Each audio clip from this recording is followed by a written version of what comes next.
Hamas dilaporkan telah menerima usulan gencatan senjata selama 60 hari yang disepakati melalui perundingan di Kairo bersama mediator Mesir dan Qatar.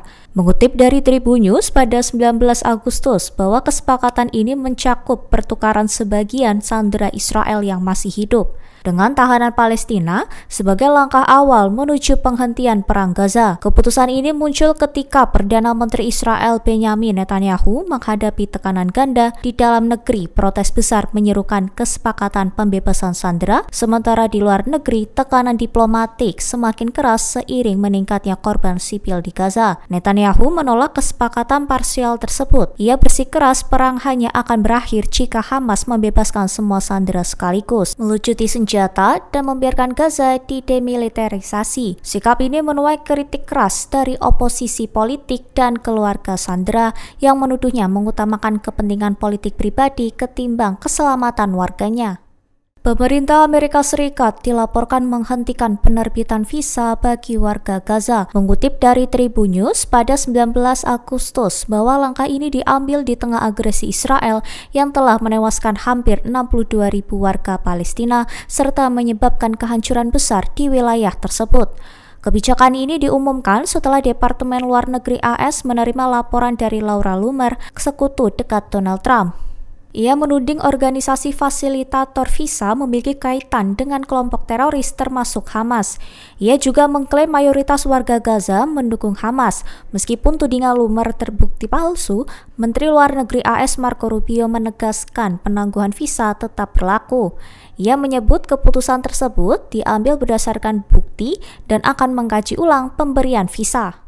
Perdana Menteri Israel Benjamin Netanyahu dilaporkan memberi sinyal tidak menutup peluang kesepakatan penyanderaan parsial dengan Hamas. Mengutip dari Ynet News pada 19 Agustus bahwa sikap ini muncul saat kelompok tersebut disebut mulai bersedia berunding setelah menolak proposal serupa 3 pekan lalu. Melalui pertemuan Kabinet Keamanan, Netanyahu tidak secara tegas menolak kesepakatan parsial, meski sebelumnya kantornya menegaskan Hamas akan dikalahkan dan opsi itu tidak dipertimbangkan. Ia menyebut pemerintah sedang menuju keputusan penting terkait sandera setelah mengunjungi markas divisi Gaza bersama Menteri Pertahanan dan Kepala Staf IDF. Netanyahu mengatakan Hamas berada di bawah tekanan besar sehingga lebih terbuka untuk negosiasi. Hingga kini dilaporkan bahwa posisi Israel tetap menuntut pembebasan semua sandera serta pemenuhan syarat untuk mengakhiri perang, namun tidak ada larangan untuk membahas kesepakatan parsial.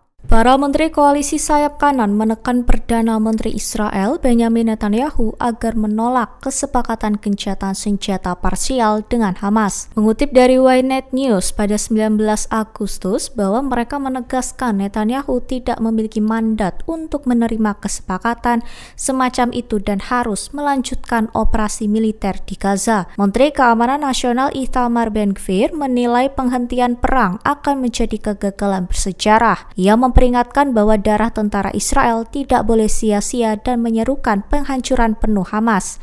Anggota Knesset dari Partai Zionisme Agama Zvi Sukkot memperingatkan bahwa kesepakatan parsial akan membahayakan sandera, melemahkan posisi militer, hingga memberi nafas bagi Hamas dan merusak legitimasi Israel di dunia internasional. Sebaliknya, tokoh oposisi Benny Gantz mendukung langkah negosiasi. Ia menilai pemerintah memiliki dukungan politik yang cukup untuk mengembalikan para sandera, serta meminta Netanyahu segera mengambil keputusan strategis.